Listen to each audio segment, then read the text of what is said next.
buenos días, queridos amigos, bienvenidos a una sección más de su canal Rosur. Hoy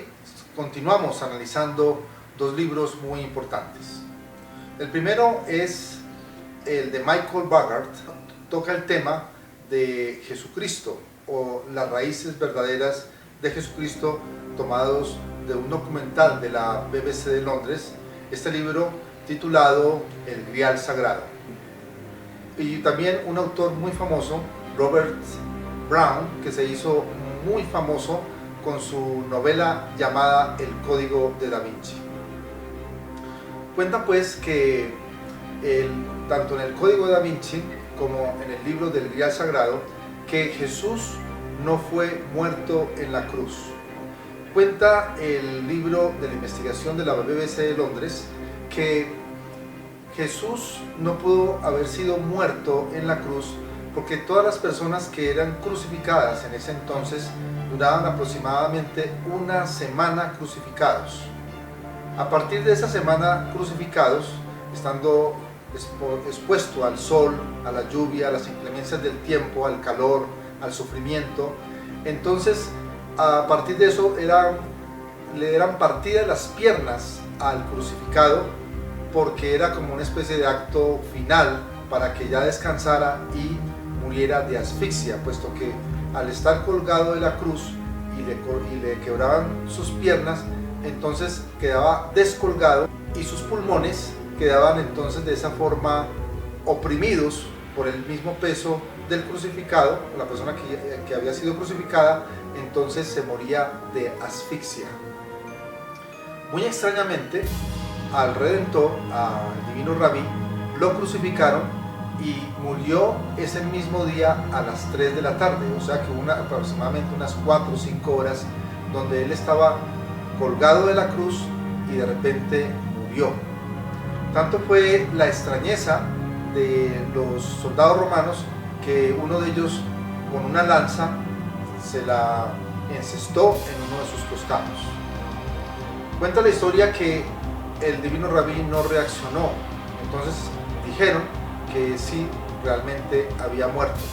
pero siempre había un cuidado para que nunca al Divino Rabí le partieran las piernas por ningún motivo. Explica en el libro del Grial Sagrado que es posible que el mismo Nicodemus, que era muy amigo de Jesús, él haya movido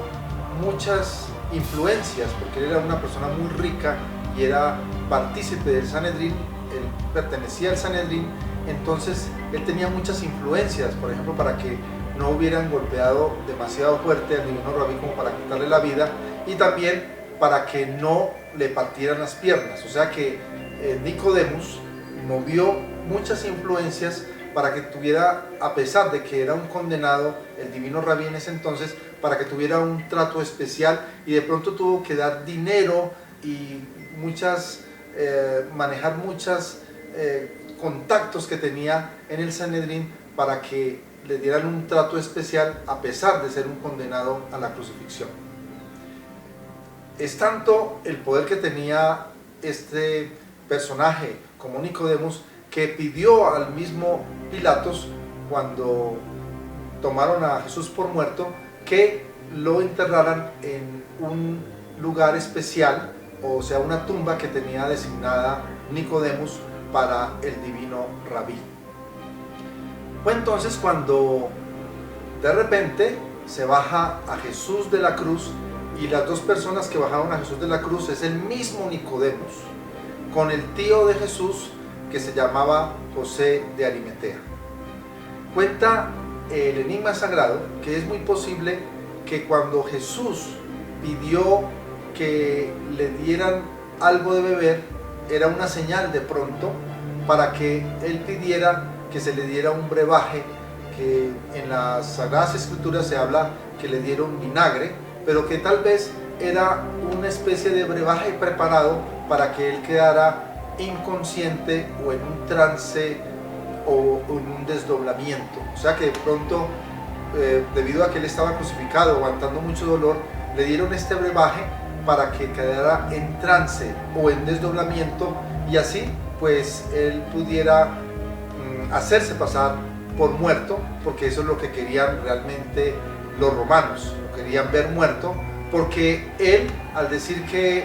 él era descendiente de reyes y descendiente de David, y haberle dado ese recibimiento que le dieron en Belén, pues él estaba desafiando al gobierno que estaba en ese entonces, que era el Imperio Romano. ¿Qué ocurre entonces?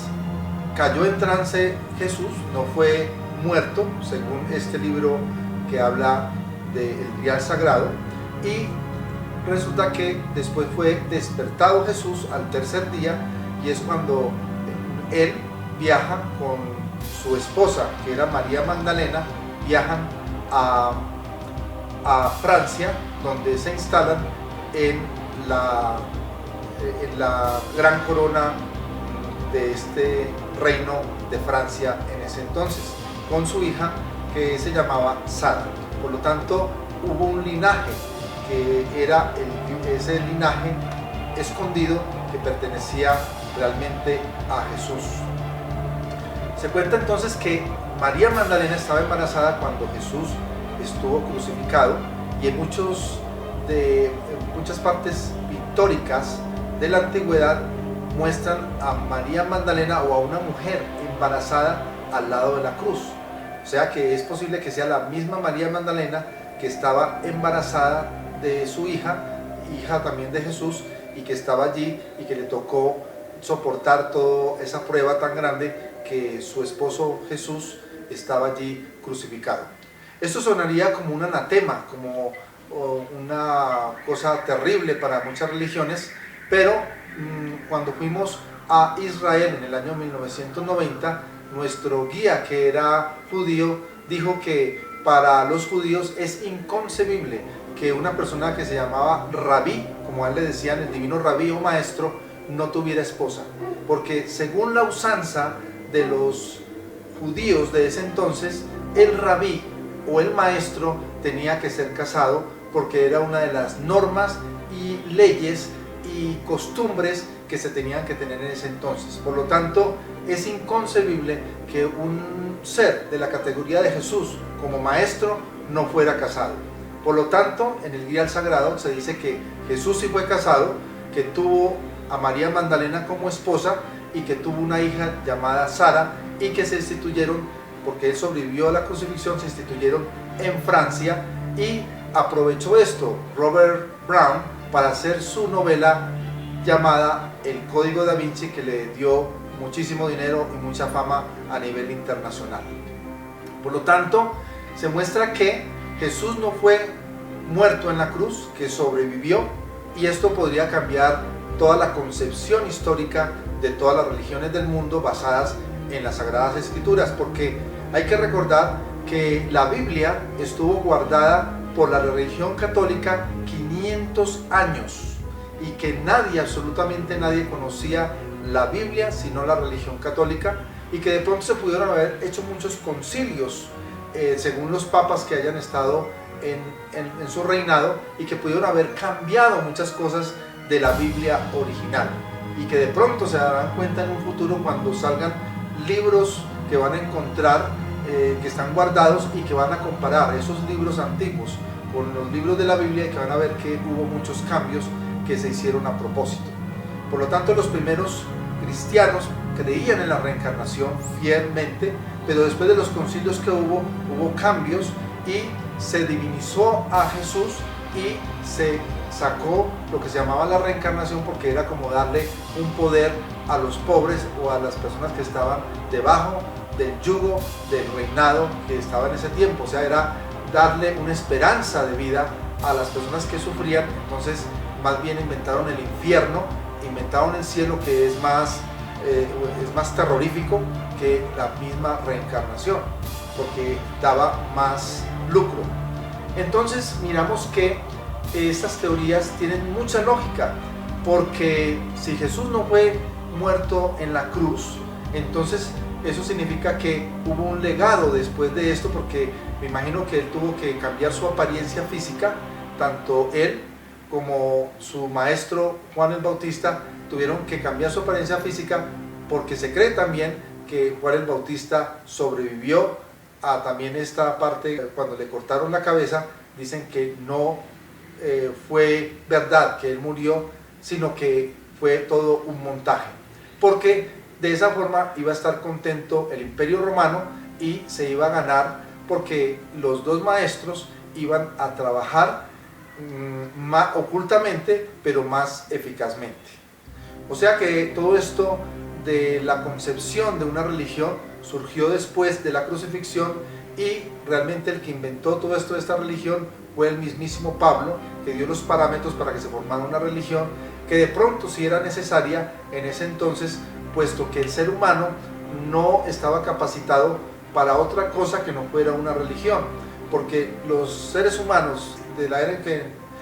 Jesús estaba vivo, estos seres necesitaban pertenecer a un grupo, pertenecer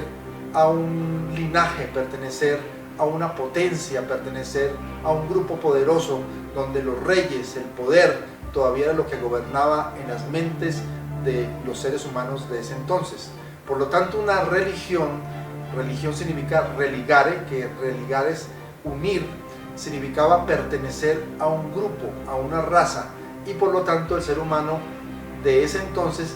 tenía que pasar por lo que se llamaba una religión para poder evolucionar. Por lo tanto, es muy interesante saber esto, aparte de nuestras creencias religiosas, porque todo hay que analizarlo, hay que tener una mente abierta, porque la mente es como un paracaídas, si no se tiene abierta no funciona. Por lo tanto, les pido a ustedes que también tengan